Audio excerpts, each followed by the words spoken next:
Yan, kamustahin natin yung headquarters before ng Bagong Pilipinas. So ito na yun. Yan, dati mga loyalista na andito nakatambay. Mukhang hindi na ata ito nagagamit eh. Mukhang wala na siguro tumatao dito, o wala lang siguro office ngayon.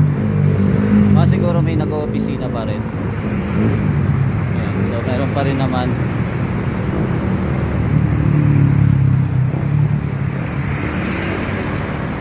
Ayan, so ito yung dating headquarters, o still headquarters pa rin siguro to ng ng ating Pangulo, o kaya ginagamit po ni F. Elisa itong building na to. Ayan, so ito po muna yung latest update natin dito sa headquarters ni PBBM.